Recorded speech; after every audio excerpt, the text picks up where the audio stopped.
Alright, let's talk about homemade mayonnaise. If you've never made it from scratch, you're in for a treat today. It's quick, it's easy, and trust me, once you try it, you'll never go back to store-bought.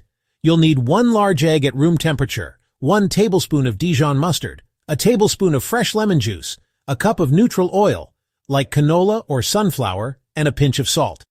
That's it. Alright, grab a medium bowl, crack in your egg. Make sure it's room temperature. That really helps it emulsify.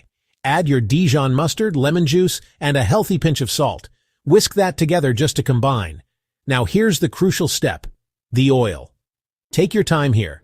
Start whisking your egg mixture and very slowly, drop by drop at first, start drizzling in your oil. Don't rush this. You want the mixture to thicken and emulsify. If you add the oil too quickly, it won't come together. Once you see it starting to get creamy, like the color changes to a pale yellow and it starts to thicken, you can add the oil a bit faster, in a thin, steady stream. Keep whisking. If your arm gets tired, you're doing it right. Homemade mayo is a bit of a workout.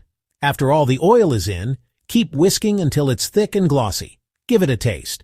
Maybe add a little more salt or a squeeze more lemon juice if you want it brighter. Totally up to you. Now, if you want to get a little fancy, you can add extras, like a pinch of garlic for aioli, some herbs for a herby mayo, or a dash of hot sauce for a spicy kick.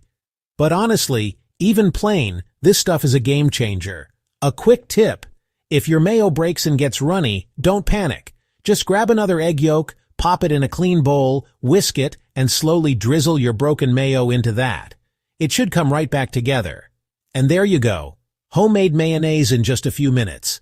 Use it on sandwiches, burgers, or as a base for dressings and dips. You'll taste the difference, I promise.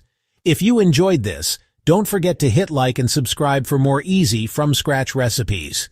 Got questions or want to see something else? Drop a comment below. Thanks for hanging out and happy whisking.